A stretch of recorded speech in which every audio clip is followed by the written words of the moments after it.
지난주부터 우리는 출애굽기에 주로 나와 있는 모세의 이야기를 살펴보고 있습니다. 대부분의 사람들이 모세를 한 번 정도는 교회를 안 다니더라 할지라도 영화를 통해서 이야기를 통해서 한 번쯤은 모세의 이야기를 들어보셨을 겁니다. 지난주에 이제 저희가 봤던 것은 출애굽기 1장 내용을 가지고 살펴봤어요. 그러면서 그 당시에 이 이스라엘 사람들의 삶이 한 단어로 뭐였죠? 종살이였죠. 종살이. 자기가 자기 인생을 마음대로 이끌어가는 것이 아니라 다른 사람에 의해서 인생이 이끌려 갈 수밖에 없는 그런 참 힘든 상황이었어요. 이 사람들의 이야기를 우리가 이렇게 읽으면서 불쌍한 사람들 이럴 수도 있지만 사실은 우리가 우리의 인생을 하나하나 비교해 봤잖아요. 그렇죠? 특별히 이민살이를 하면서 내가 돈이 많이 있어도 시간이 많이 있는 것 같아도 시간에 쫓기고 사람에 쫓기고 환경에 쫓기는 여러 가지 상황들을 만나는 것을 볼 때에 어쩌면 지금 이 시대에 노예제도는 없지만 내가 이스라엘 사람들이 살았었던 것처럼 뭔가에 이끌려서 그것에 의해 내가 끌려갈 수밖에 없는 삶을 산다라는 의미에서는 어쩌면 내 인생도 종살이라고 불러도 크게 다르지 않지 않나라는 생각을 지난주에 해봤습니다.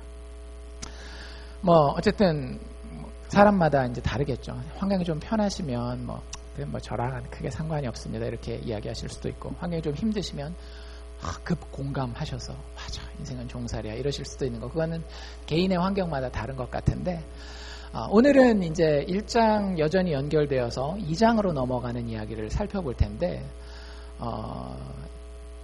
어려움을 당할 때에 우리가 어떤 생각을 하고 있으며 성경은 그 어려움에 대해서 무엇이라고 이야기하고 있는지를 한번 생각해 볼 수 있기를 원합니다. 고난 가운데 여러분들 어떤 생각을 하십니까? 사람들의 머릿속에는요, 우리가 의식하지 않고 있어도 이 논리가 착착착착착 돌아가게 돼 있어요.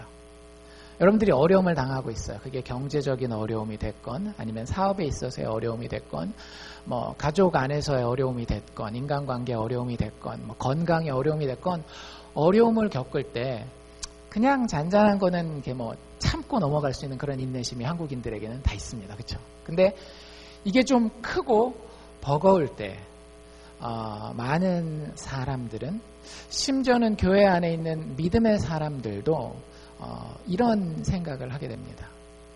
내가 볼 때 도대체 이 고난에는 어떤 의미도 없어 보여, 이런 생각을 해요.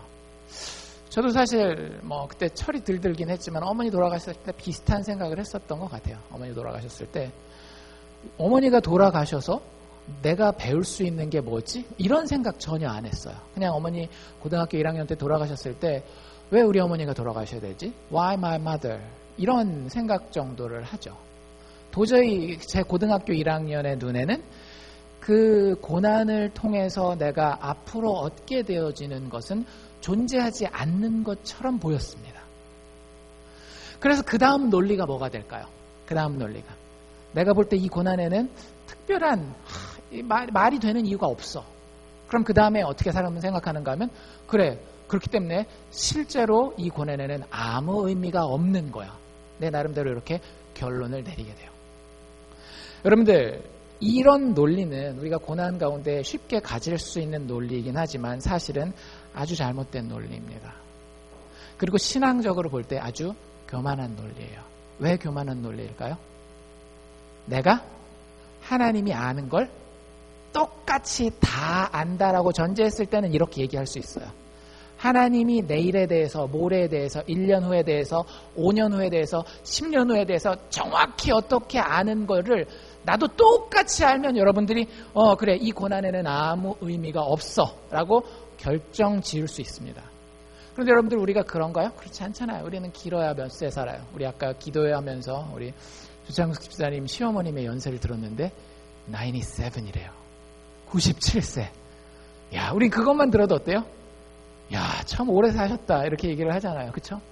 근데 여러분들, 인류의 역사는 우리가 아는 것만도 벌써 수천 년이 되잖아요. 우주의 역사를 보면 도대체 몇 년인지 우리가 가늠할 수가 없을 정도로 깁니다. 그 모든 것을 만드신 분이 누구예요? 지금도 손바닥에 쥐고 그 역사와 인생을 주관하고 계시는 분이 누구예요? 하나님이란 말이죠. 그런데 그 하나님이 우리의 인생 가운데 고난을 허락하셨다라고 했을 때에 내가 다 안다라고 이야기하는 것만큼 하나님 앞에서 교만한 생각은 아마 없을 겁니다. 그래서 오늘 그것에 대해서 이야기하기를 원하는데요. 성경이 과연 고난받는 우리에게 뭐라고 이야기하고 계실까요? 결론부터 말씀드린다라고 한다면 예수 그리스도를 통해 드러난 하나님은 우리가 당하는 이런 고난과 절망 가운데서도 여전히 구원하시는 하나님입니다. 이게 성경이 우리에게 하고 싶은 얘기예요. 우리가 아무리 이유를 모르는 고난과 절망 가운데 있다 할지라도 예수 그리스도를 통해 드러난 하나님은 그 가운데서도 여전히 구원하고 계시다라고 하는 것이 성경이 우리에게 가르쳐주고자 하는 메시지입니다. 진짜 그런지 오늘 모세의 이야기를 통해서 살펴보게 될 텐데요. 모세의 이야기, 특별히 우리가 지난주 이번 주 다루게 된 1장과 2장의 이야기를 보면 우리가 제일 먼저 깨달을 수 있는 것은 이것입니다. 첫 번째, 인생에는 하나님이 계시지 않아 보이는 힘들고 어둡고 어려운 상황들이 반드시 있기 마련입니다. 여러분들 그런 경험들 해보셨어요? 내가 지금 인생을 살아가는데 하나님이 안 계셔 보여요. 하나님이 없는 것 같이 너무 힘들고 답도 안 보이고 이유도 도저히 알 수가 없는 그런 상황들이 인생에 있다라고 하는 거예요. 여러분들 아직 그런 상황을 여러분들 지금까지 살면서 한 번도 경험해 보시지 못하셨습니까? 그러면 목사로서 이렇게 분명히 얘기할 수 있어요. 여러분들 불행한 겁니다. 왜냐하면 인생의 진수를 모르는 거기 때문에. 인생은 있는 대로 우리에게 다가와야 우리가 지혜롭게 성장할 수 있는 거예요. 근데 인생에서 나는 한 번도 늘 하나님이 축복해 주시는 것 같고 한 번도 내가 어렵다라고 하는 생각 겪어본 적이 없고 그런 경험을 해본 적이 없다라고 하면 사실 여러분들 그게 더 위험한 거예요. 그게 더 위험한 거예요. 성경은 분명히 믿는 사람과 믿지 않는 사람 구별하지 않고 인생 가운데에 신이 없어 보이는 하나님이 계시지 않아 보이는 어렵고 힘든 상황이 있다라고 이야기하고 있어요. 그러니까 여러분들 살면서 어떻게 하셔야 될까요? 그런 상황을 기대하시는 게 지혜로운 거예요. 어떻게 하면 이걸 샥샥샥샥 피해야 할까? 요거는 참 인생을 잘 모르는 어린아이 같은 그런 모습이에요. 여러분들 이게 피할 수 있던가요? 인생을 조금만 한 3, 40년 이상만 살아보시면 피할 수 없는 상황이 있다라는 거, 그럼에도 그 상황 내가 어떻게 핸들할 수 없다라고 하는 상황이 있다라는 거 아시잖아요. 실제 이스라엘 백성들의 삶이 그랬어요. 1장, 2장 지난주 읽은 데부터 보면 상황은 점점 악화되어 갑니다. 그런데 거기에 그 그림에 하나님이 등장하지 않는 것처럼 보여요. 가장 대표적인 예가 뭐예요? 우리 1장에서 봤던 표현에 보면 요셉을 알지 못하는 새로운 파라오가 등장하잖아요. 그 왕이 이스라엘 백성들에게 카운터 펀치로 날린 게 뭐였어요? 11절에 보면 감독이라는 표현이 나온다라고 얘기를 했죠. 그게 원래 히브리어 원어에 무슨 뜻을 가지고 있다라고요? 슬레이브 마스터, 노예 관리자라는 뜻을 가지고 있어요. 이스라엘 백성들이 초반에 이집트로 이민 갔을 때에, 그러니까 여러분들도 이민 올 때 아메리칸 드림을 가지고 왔잖아요. 항상 이민 갈 때는 내 삶이 더 좋아진다라는 생각을 가지고 가요. 더 나빠진다라는 생각을 가지고 가요. 늘 더 좋아진다는 생각을 가지고 가요. 그래서 70명이 이스라엘에서 이집트로 이민 갈 때 우리가 가면 잘 될 것이다라는 생각을 가지고 갔어요. 그리고 초기에 진짜 잘 됐어요. 뭘 하든지 참 잘 풀렸습니다. 근데 시간이 흐르면서 정치적인 그런 지형이 바뀌고 여러 가지 상황이 바뀌면서 이스라엘 사람들이 존경받는 계급에서 뭐가 돼버렸더라고요? 순식간에 노예로 전락해버리게 된 거예요.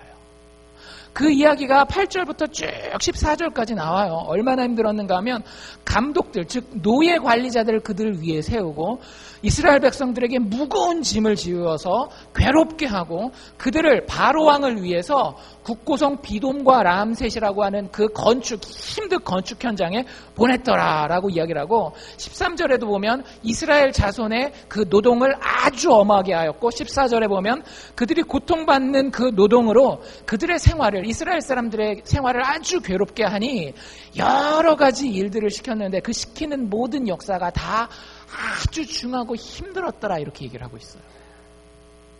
이스라엘 백성들 하나님의 백성들 아닙니까? 이렇게 어려움을 당하고 있는데 하나님은 어디 계셔요? 8절부터 14절까지 시간이 되시면 여러분들 집에 가서 찬찬히 읽어보십시오. 하나님이라고 하는 단어가 몇 번이나 나오나? 몇 번 나올까요? 제가 이미 찾아봤으니까 답을 미리 말씀드려야 되겠죠. 몇 번 나올까요?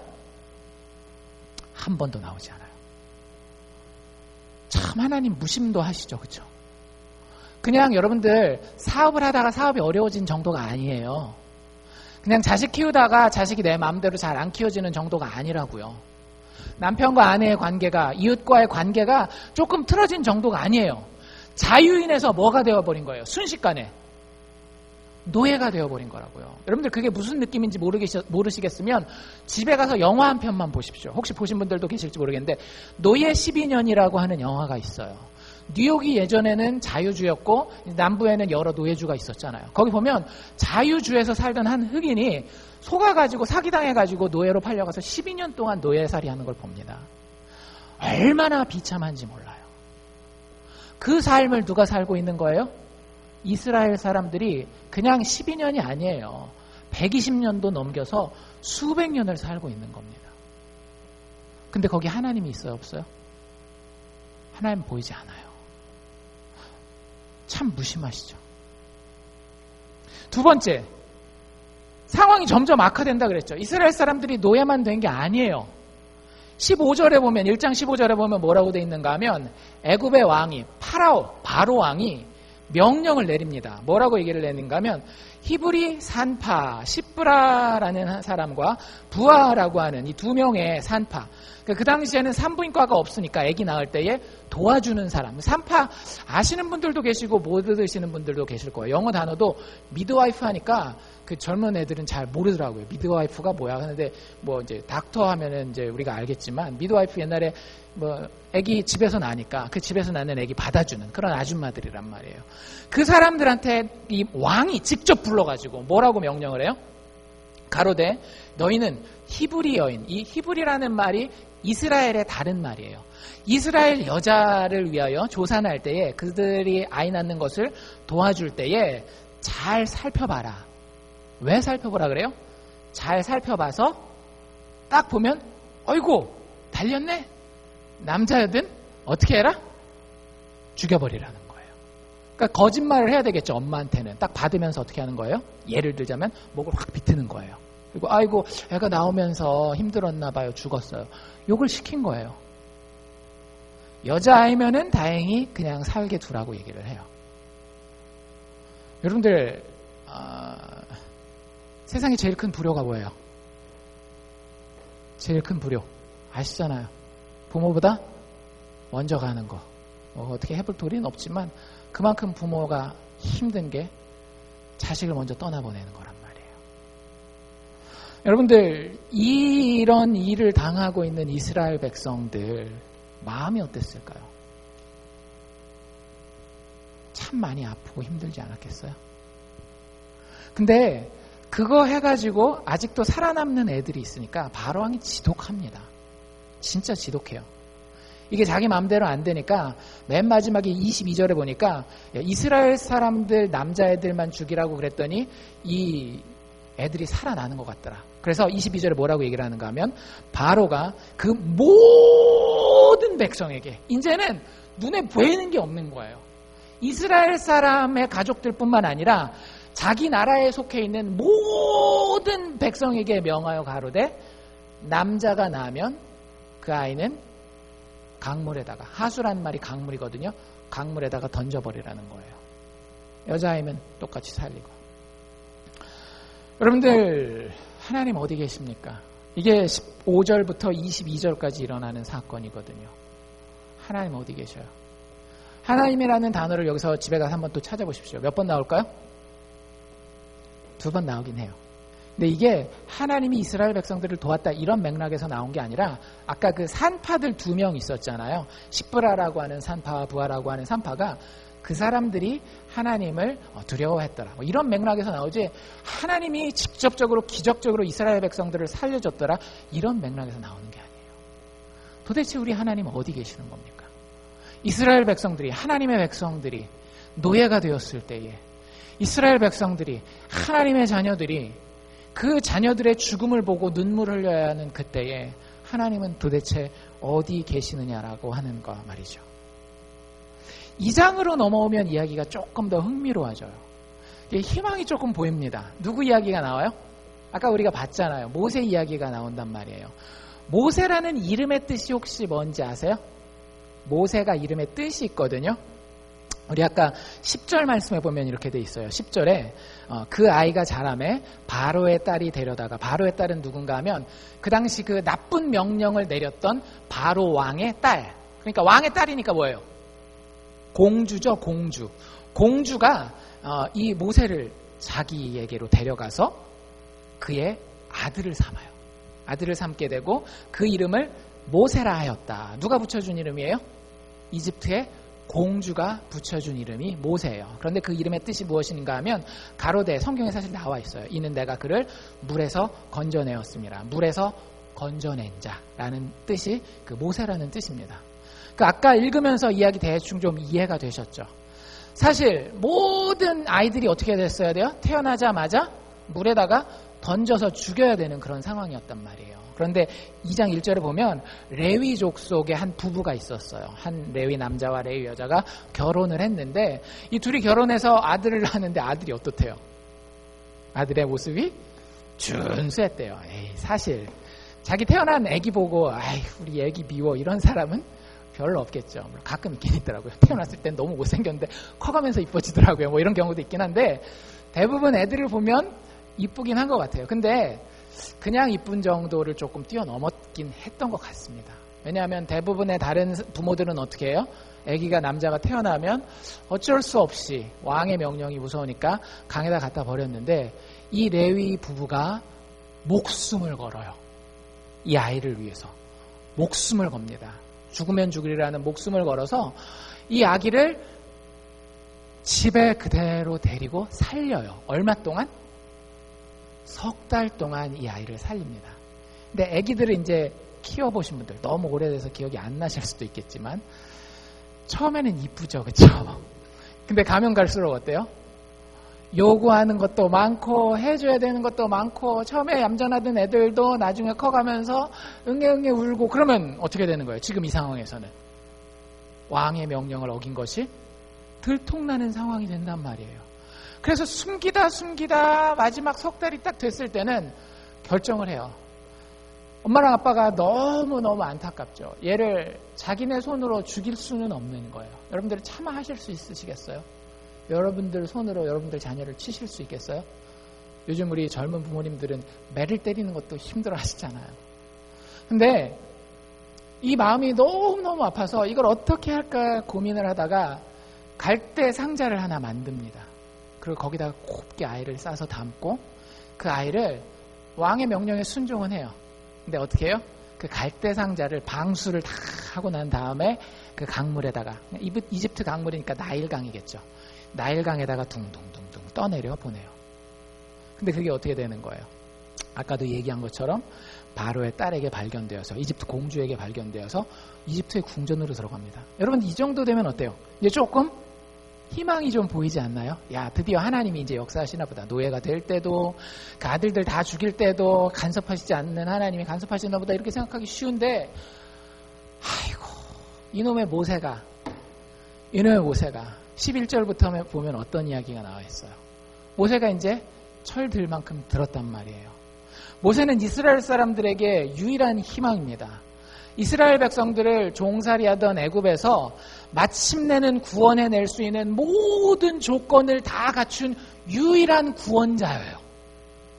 근데 정말 바보 같은 짓을 해서 모든 것을 다 망쳐버리고 일이 다 꼬여버리고, 하나님이 간신히 이집트 왕궁에다가 보내놨더니 어떻게 해요? 일을 다 망쳐버리고 거기서 쫓겨나 버리는 거예요. 어떤 일이 벌어졌어요? 모세가 컸는데 모세는 알고 있어요. 자기가 이집트 공주에 의해서 컸지만 자기가 이스라엘 사람이라는 걸 알고 있거든요. 왜? 누가 키워줬으니까. 자기 어머니가 직접 키웠거든요. 이거 유모로 해가지고 그 공주가 고용을 해요. 자기 친엄마를. 그래가지고 자기가 이집트 사람이 아니고 이스라엘 사람들이라는 걸 알고 있는 상황에서 밖에 나가보니까 자기 형제들, 즉 이스라엘 사람들이 뭐 하는 게 보여요? 고역함이, 아주 힘들게 일하는 게 보였다라는 거예요. 그런데 하루는 어떤 애굽 사람이, 그 이집트 사람이 어떤 히브리 사람은 이스라엘 사람이라 그랬죠. 이스라엘 사람을 때리는 거예요. 일 못한다고. 채찍질을 했겠죠, 아마. 채찍질을 착착 하면서 너 게으름 피지 말고 빨리 일해, 막 이러는 거예요. 모세 마음이 어땠겠어요? 열불이 확 나죠. 자기 식구거든요, 진짜. 자기 식구를 그렇게 하니까 화가 푹 올라오면서 어떻게 했어요? 자기 나름은 머리를 씁니다. 어떻게 머리를 써요? 좌우를 둘레 살펴봤어요. 아마 좌우만 살폈던 것 같아요. 뒤를 못 살폈던 것 같습니다. 그리고 어떻게 해요? 좌우를 살펴 사람이 없음을 보고 그 애굽 사람을 쳐서 죽이고 모래에다가 시체를 감췄대요. 자기는 머리를 쓴다라고 했지만 이거 경솔한 일이에요? 지혜로운 일이에요? 참 경솔한 일이죠. 저 같았으면, 똑똑한 저 같았으면 어떻게 했겠어요? 이것저것 좀 참고 한 10년, 20년 있다가 내가 정계에 딱 진출한 다음에 법안을 제출해가지고 이 자기 백성의 문제를 해결해요. 그게 지혜로운 거 아니겠어요? 근데 모세가 바보 같아가지고 거기서 혈기를 확 부려버린 거예요. 나름대로는 어떻게 생각했을까요? 뿌듯하게 생각했겠죠. 이 정도면 내가 정의의 사자다라고 생각했을 거란 말이에요. 근데 그 다음날 어떻게 돼요? 이튿날 다시 나갔는데 또 사람들이 싸웁니다. 인간들은 어쩔 수가 없어요. 싸우게 돼 있어요. 누가 싸우는가 하면 이번에는 두 히브리 사람이, 즉 2명의 이스라엘 사람들이 싸우게 되는 거예요. 서로 싸우는데 보니까 모세가 꽤 오래 관찰했던 것 같습니다. 두 사람 중에 한 명이 분명히 잘못했어요. 여기 뭐라고 돼 있어요? 그 중에 그르다라고 하는 게 잘못된 자라는 거잖아요. 한 명이 분명히 잘못된 자가 있어요. 그래서 모세가 이렇게 얘기해요. 그 그른 자에게, 잘못한 자에게 이르되, 야, 네가 어찌하여 내 동포를, 네 형제 된 이스라엘 사람을 그렇게 때리느냐. 아마 일방적으로 때렸던 것 같아요. 둘이서 싸우긴 싸웠지만. 그걸 놓고 이렇게 이야기를 하니까 그 잘못한 애가 오히려 방귀 낀 놈이 성낸다더니 뭐라고 화를 냅니다. 뭐라고 화를 내요? 그가 가로되, 누가 너로 우리의 왕과 우리의 재판관을 삼았느냐. 그러면서 아주 충격적인 얘기를 합니다. 너 어제 이집트 사람 죽였지? 내가 봤걸랑? 근데 그 이집트 사람 죽인 것처럼 나도 죽이려고? 아주 대드는 거예요. 탁 얼굴을 내밀고 죽여봐. 너 어제 이집트 사람 죽인 것처럼 나도 죽여. 이러는 거예요. 모세가 거기서 아차하죠. 왜? 얘가 이 정도 얘기할 정도면 곧 누가 알게 되는 거예요? 이집트의 재판관들이 알게 되고 또 왕이 알게 될 거란 말이죠. 그러면 살인에 합당한 죄값을 치러야 된다는 것을 알기 때문에 여기 뭐라고 돼 있어요? 두려워하여서 일이 탈로 되었다라고 한탄하며 바로의 궁전을 떠나게 됩니다. 절망도 이런 절망이 없죠. 서광이 비쳐서 이제 일이 좀 해결되는 것 같은가 했는데 그 한 사람, 유일한 소망이 되는 그 한 사람이 일을 다 망쳐버리는 거예요. 그때 하나님은 어디 계셔요? 하나님이 좀 나타나셔가지고 모세야 참을 인자 3번 써라. 그럼 살인을 면한다. 그 말 한마디만 해줬으면 이집트 궁전에 남아서 큰 일을 할 수 있는 사람이 되지 않았겠어요? 근데 하나님이 계시지 않아요. 쭉 2장을 읽으면 하나님이 언제 나올까요? 모세가 일을 다 망쳐놓고 저 끝에 23절, 24절 가면 이스라엘 사람들이 너무 힘들어하는데 하나님이 그 힘들어하면 들었더라. 그런 얘기로 나오지. 모세가 하나님의 모든 계획을 다 망쳐놓고 구원 역사를 망가뜨려 놓고 있는데 그 장면에는 하나님이 한 번도 등장하시지 않으셔요. 여러분들, 우리가 이렇게 어려워할 때, 힘들어할 때에, 도저히 내가 감당할 수 없을 만한 상황을 만났을 때에 하나님은 어디 계십니까? 여러분들 그것에 대해서 물어보시고 바른 답을 한번 가져보셨어요? 하나님, 내가 이렇게 힘든데 내가 이렇게 힘들고 어려울 때마다 하나님은 상관을 안 하거나 하나님은 멀리 계시거나 아니면 혹시 관심은 있지만 능력이 없다라고 생각하고 있는 것이 우리의 믿음의 내용이 아닌지 한번 살펴보자라고 하는 거죠. 많은 사람들이 하나님을 믿는다라고는 이야기를 해요. 그런데 정말로 어떤 그 누구도 도와줄 수 없는 그 상황, 해결할 수 없을 만큼 꼬여버린 그 인간관계, 도저히 감당할 수 없는 이 건강의 문제, 인간의 시각에서 봤을 때는 답이 없는 이 사업의 어려움, 그럴 때마다 참 하나님은 나한테 관심이 없어 보이지 않나요? 참 너무 멀리 계셔서 그래 천국 갈 때는 하나님 필요하긴 하지. 근데 지금 이 순간에 하나님 너무 바쁘셔가지고 나를 과연 도우실까? 나한테 관심이나 가지실까? 그런 상황들이 우리에게 많이 있다라고 하는 것이 성경의 메시지입니다. 여러분들 그런 상황을 그러니까 기대하고 계세요. 그런 상황을 잘 기대하고 바르게 대비할 수 있어야 된다라고 하는 게 성경의 메시지예요. 그걸 요리조리 피하려고 하지 말고 여러분들 독수리가 자식을 키울 때 어떻게 해요? 높은 곳으로 데리고 올라가서 떨어뜨린다면서요. 크기 위해서, 성장하기 위해서는 때로는 어려움이 필요할 수도 있기 때문에 하나님 우리에게 그저 온실의 화초처럼 크는 그런 크리스찬 만들기 원치 않으세요. 현실 가운데, 실제 삶 가운데에 나아가서 정말로 거기서도 독수리의 날개치며 올라감같이 올라갈 수 있는 more than conquerors, 정복자보다도 더 강한 그런 자녀들 하나님 가지기 원하신다라고 하는 거예요. 그래서 우리의 삶 가운데에 그런 하나님이 보이지 않는 것 같은 절망의 상황이 있습니다. 그게 성경의 메시지예요. 거기서 끝나면 너무 힘들죠. 그래서 성경은 그 다음 이야기를 이어갑니다.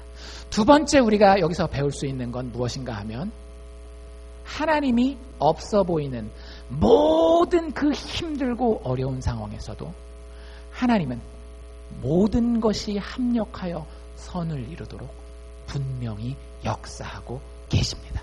이게 성경의 메시지예요. 다시 한번 제가 읽어드릴게요. 하나님이 없어 보이는 이런 모든 힘들고 어려운 상황에서도 하나님은 그 모든 것이 합력하여 선을 이루도록 분명히 역사하고 계십니다. 제 말이에요? 아니에요. 성경의 말씀이에요. 여러분들 우리가 읽었던 이 이야기를 다시 한번 리와인드 버튼을 쫙 돌려서 다시 한번 이스라엘 백성들이 어려움을 겪던 그 시절로 돌아가 봅시다. 이스라엘 백성들이 처음 어려움을 겪었던 게 큰 것 중에 하나가 뭐라 그랬어요? 이 사람들이 무슨 살이 하게 되었다? 종살이, 노예살이 하게 되었다라고 그랬잖아요. 우리가 거기서 하나님의 이름을 발견할 수 있었어요? 없었어요? 없었어요. 그런데 정말 하나님이 거기에 하나도 계시지 않았나요? 여러분들 하나님의 택한 백성을 하나님이 표현할 때 늘 쓰는 표현이 있거든요. 내가 거룩하니 너희도 어떠하여라? 거룩하여라. 여러분들 거룩이라고 하는 홀리라고 하는 이 단어가 원래 히브리어 원어에서 무슨 뜻을 가지고 있는지 알고 계세요? 거룩이라고 하는 이 단어는 구별되다라고 하는 뜻을 가지고 있어요. 여러분들 이거 참 중요합니다. 현대 교회가 왜 힘이 없는지 아세요? 세상과 구별되는 게 없어요. 제가 가끔씩 드리는 예지만 여러분들 이혼율을 봤을 때에 교회 안의 이혼율과 교회 밖의 이혼율, 미국 사람들이 통계조사하면 어떻다라고요? 똑같아요. 지금 미국 사회의 이혼율이 어떻게 되죠? 50%예요. 두 쌍이 결혼하면 한 쌍은 이혼합니다. 여러분들 자녀에 대해서도 마음 단디 잡고 그거 일어나지 않도록 잘 자녀들이랑 대화를 나누십시오. 두 쌍 중에 한 쌍. 여러분들 이게 교회 밖의 이야기라고 우리는 항상 생각하잖아요. 강남에서 사역하던 어떤 목사님이랑 대화를 나눈 적이 있어요. 거기서 목사님들끼리 불문율이 있답니다. 하나님이 전적으로 역사하셔서 성령이 특별히 감동하지 않는 한은 이혼에 관한 이야기는 하지 않는다. 이게 어디 얘기라고요? 대한민국 서울 강남 이야기라고요. 여러분들 세상과 교회가 구별되지 않는 시대를 우리는 살고 있어요. 미국의 기독교 역사가 몇 년이나 됐을까요? 한 200년 조금 넘었거든요. 한국의 기독교 역사는 얼마나 됐을까요? 한 100여 년 됐어요. 그 사이에 교회가 다 어떻게 돼버린 거예요? 전부 다 세속화된 거예요. 그런데 한번 잘 생각해 보세요. 이스라엘 백성들이 지금 이집트에서 몇 년 살았을까요? 400년을 살아요. 그러면 여러분들 하나님의 백성으로서 구별된 한 민족을 이루면서 사는 것이 가능하겠어요? 불가능하겠어요? 정치, 사회, 문화적으로 불가능한 거예요. 나중에 한 200년 정도 지나고 나면 너도 이집트인, 나도 이집트인 이렇게 되는 거예요. 물론 피부색이 좀 달랐습니다. 왜? 이집트 사람들은 아프리카 사람들, 이스라엘 사람들은 중동 사람들이었기 때문에 이게 뭐 좀 달라요. 근데 결혼 몇 번만 같이 하면 어떻게 되겠어요? 금방 다 뭐 우리도 진한 흑인, 뭐 더 까만 흑인 이렇게 얘기하는 것처럼 다 그냥 이집트 사람이 되는 거예요. 근데 이집트 사람들이 이스라엘 사람들이랑 결혼할 수 없게 됐어요. 왜? 누가 자기 아들을, 누가 자기 딸을 노예한테 시집 보내고 장가 보내겠어요? 그러지 않겠어요? 이스라엘 사람들이 노예가 됐기 때문에 하나님의 구별된 백성으로 400년 동안 생존할 수 있었던 겁니다. 이야, 여러분 놀랍지 않으세요? 이스라엘 백성들 노예가 돼서 죽을 것 같다라고 얘기를 했어요. 그런데 그것 때문에 하나님의 구별된 백성으로 붙잡혀 있었던 거예요. 여러분들 한번 생각해 봅시다. 여러분들 그리스도인으로 살아오면서 진짜 큰 어려움을 겪어오신 분들이 있을 거예요. 평탄한 이 길을 겪어온 분들도 있을 거고 진짜 큰 어려움을 겪어온 분들도 있을 겁니다. 그런데 한번 생각해 보세요. 내가 과연 그 어려움을 겪지 않았다면 여기 앉아 있을까? 제가 제 스스로의 인생을 살펴봐도 하나님 저 돈 잘 벌게 해주시고 뭐 나름대로 제 머리도 있고 하니까 이게 했으면 정말 매주 예배 드리고 여기 앉아 있을까? 이런 생각해요. 세상 사람들은 그걸 복이라고 이야기를 하죠. 주일 몇 번 빠지더라도 세상에서 돈 많이 버는 걸 복이라고 생각하는데 전 알아요. 하나님과 가까워서 늘 하나님과 교제하는 그게 진짜 복이라고 하는 거예요. 돈 몇 푼 더 버는 거? 세상 사람들이 나한테 박수 몇 번 더 쳐주는 거? 그거 별거 아니더라고요. 네가 인생을 몇 년 안 살아봤으니까. 물론 제가 인생을 몇 년 안 살아봤지만 나이 많이 드신 분들이랑도 많이 얘기를 해봤어요. 근데 결론은 변하지 않아요. 그냥 하나님과 가까운 게 제일 큰 복이에요. 근데 하나님과 가까울 수 있는 모든 과정 가운데에 어려움이 있다라는 거 하는 거죠. 하나님의 손길이 거기 없는 것이 아니라 너무 분명하게 있는 거예요.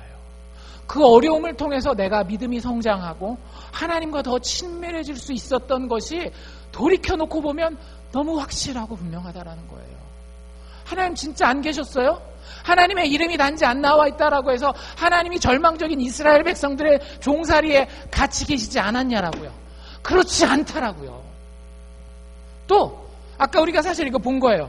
이스라엘 남자아이들 다 죽이라는 명령을 왕이 내렸을 때 하나님 별 관심 없는 것처럼 보이잖아요. 근데 잘 생각해 보십시오. 모세가 어떻게 이스라엘 사람들의 아들 중에 하나가 이집트 왕궁에 들어가서 왕자로서 크고 이집트의 모든 문화와 지식과 그 나라의 정치적인 것, 경제적인 거를 다 꿰뚫이 알아가지고 그 비밀문서까지 싹 다 자기 걸로 만들 수 있겠어요. 이스라엘 백성들은 자기들 아들들 죽는 것만 생각했지만 하나님은 그보다 더 멀리를 바라보시고 너희들이 거기서 종살이에서 빠져나오기 위해서는 적을 알고 나를 알아야 너희가 이긴다. 그래서 내가 한 명 거기다 심어 놓을게.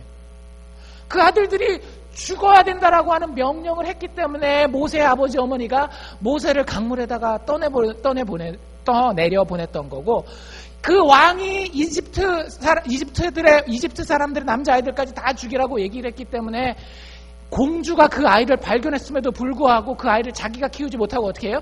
자기 친어머니를 불러다가 키우게 하잖아요. 너무 놀랍지 않습니까? 하나님의 섭리는 우리의 생각을 훨씬 뛰어넘어요. 우리가 없다라고 생각하는 그 순간에 하나님이 없지 않으세요. 하나님은 거기 계십니다. 또 2장으로 넘어와서 모세가 모든 걸 다 망쳐놨다라고 생각했어요. 이 바보 같은 놈, 참을인자 3번 한자만 알았어도 이렇게 생각하는데 그렇지 않아요. 여러분들, 구원자가 되기 위해서, 백성의 리더가 되기 위해서 가장 중요한 덕목이 뭐예요? 혈기? 여러분들, 혈기 부리면 다 끝납니다. 제가 분명히 말씀드리죠. 혈기를 부리면 가족도 끝나요.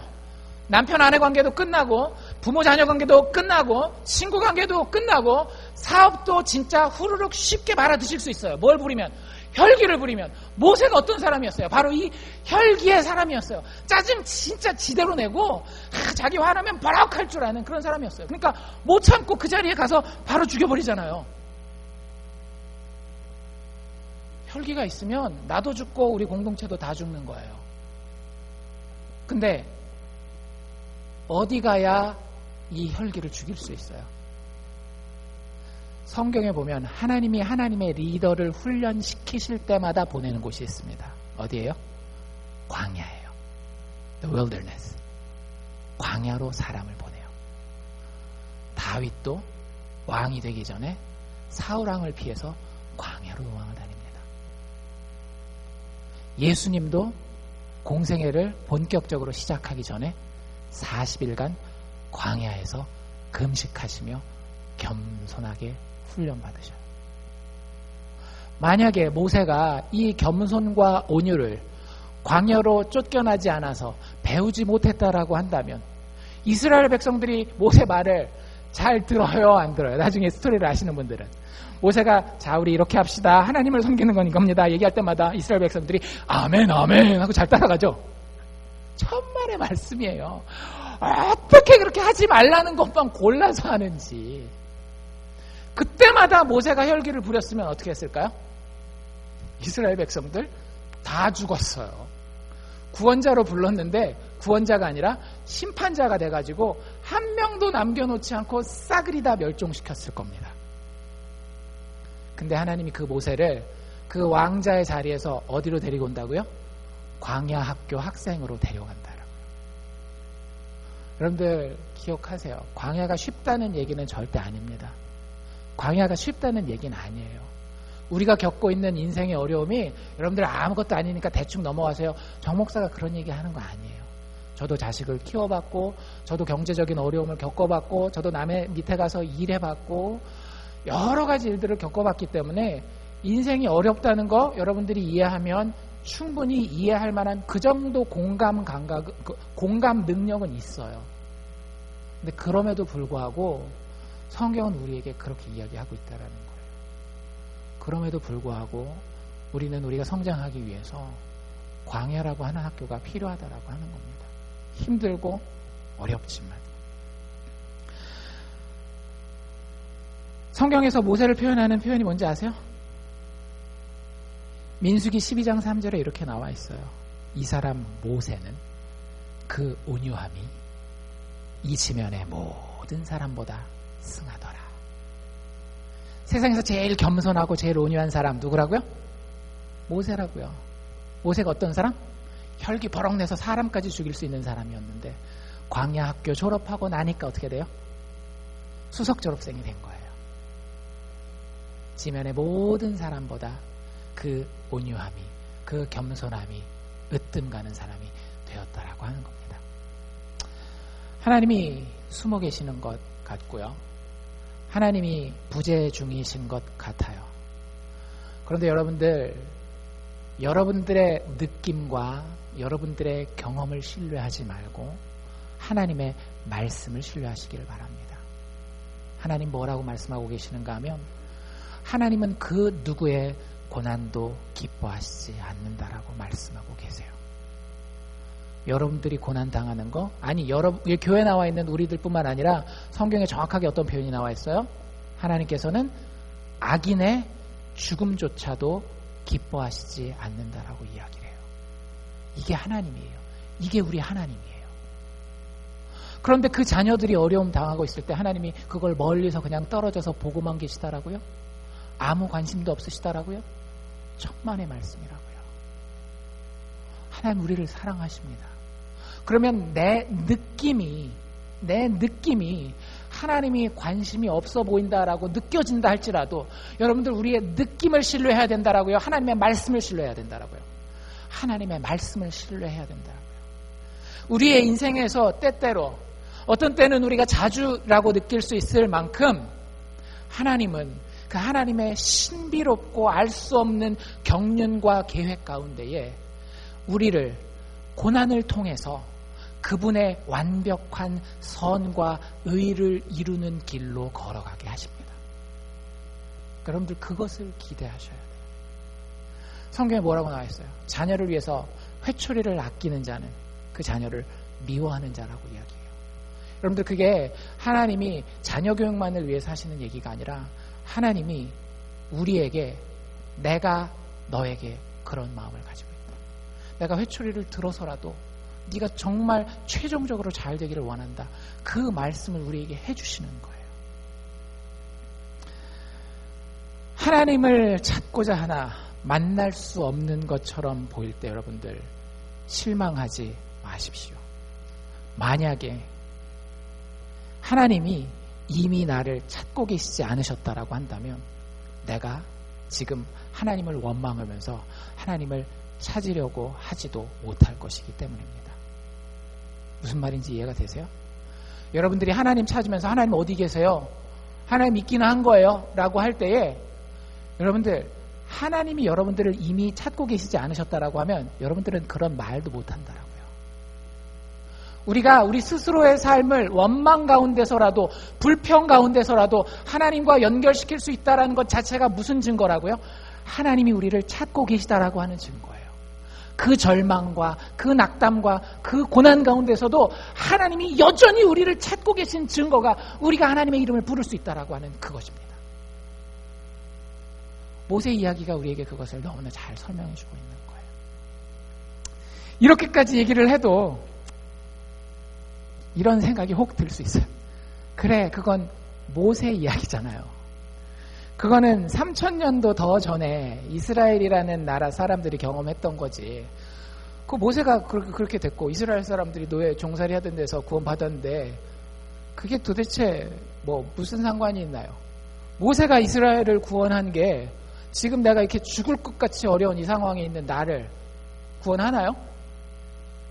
도대체 모세와 이스라엘의 구원의 이야기가 나와 무슨 상관이 있는 거죠? 모세 시대에 왕이 아기들을 다 죽이라고 명령했던 거 그게 도대체 나랑 무슨 상관이에요? 모세 시대 때 그 죽을 아기들 가운데서 건져냄을 당한 아기가 딱 나와가지고 이스라엘 백성들의 구원자가 됐다라고 하는 거 그게 도대체 나랑 무슨 상관이에요? 아니 모세 시대 때 3000년도 더 전에 모세가 자기 백성을 구하려고 탁 나서니까 이스라엘 백성들 자기 백성이 나와가지고 너 됐어라고 자기 백성을 구원자가 거절하는 그게 나랑 무슨 상관이에요? 모세 시대 때 모세가 광야에 가서 훈련을 받고 그 광야의 훈련 가운데 성령의 기름을 받고 광야에서 돌아와 그 백성을 자유로 이끄는 그 이야기가 나의 구원과 도대체 무슨 상관이냐고요. 상관이 있나요? 근데 여러분들 제가 이렇게 얘기하는 가운데 눈치가 조금 있으신 분들은 이게 좀 그런데? 여러분들 왕이 아기들을 죽이라고 명령한 이야기가 성경에 한 번 더 나와요. 언제 나오죠? 헤롯 왕이 예수님 탄생 때에 아기들을 다 죽이라는 이야기가 나옵니다. 그 아기들 가운데 건져냄을 당한 자가 구원자가 되는 이야기가 성경 또 다른 데 나와요. 어디 나와요? 예수님의 이야기에서 나와요. 헤롯이 아기들을 다 죽이라고 이야기했을 때에 하나님이 천사를 통해서 예수님, 아기 예수를 구원하십니다. 그리고 그를 애굽에서 데리고 나오셔요. 와, 놀랍지 않습니까? 그리고 이 모세가 자기 백성을 구원하려고 할 때 거절했었던 것처럼 예수님이 자기 백성을 구원하려고 할 때 어떻게 해요? 백성들이 다 나서서 너는 우리 구원자가 아니야 라고 거절해요. 모세가 광야에서 훈련받았던 것처럼 예수님도 공생애를 살기 전에 40일 동안 광야에 가서 훈련을 받아요. 모세가 광야 생활을 하면서 그 가시떨기에 불꽃으로 나타난 하나님을 만나서 하나님의 기름 부음을 입은 것처럼 그 광야 마지막 40일에 예수님은 성령으로부터 세례를 받게 됩니다.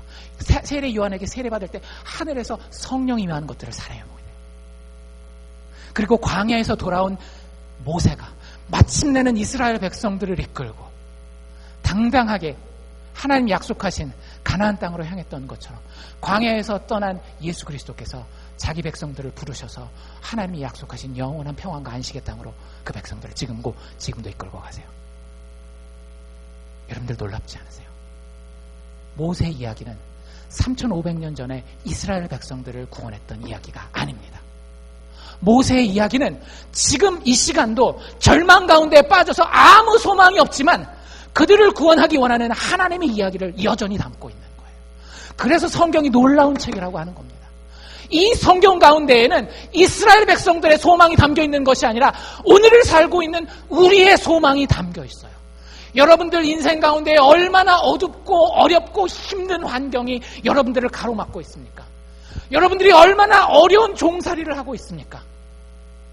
하나님 그거 다 알고 계시다라고 하는 거예요. 그것을 위해서 내가 너희에게 나의 아들을 죽기까지 보내주시겠다라고 하는 것이 하나님의 약속입니다. 여러분들 이거 제가 만들어내는 건가요? 억지로 모세의 이야기를 예수님의 이야기에 껴맞춘 건가요? 아니에요.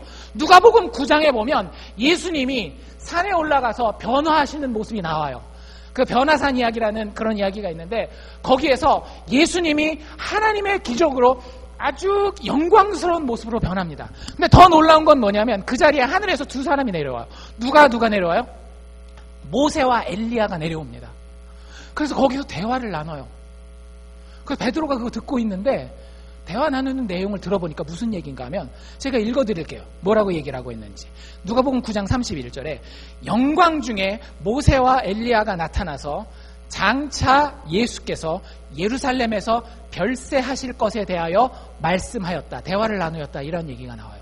별세가 무슨 얘기인지 혹시 아세요?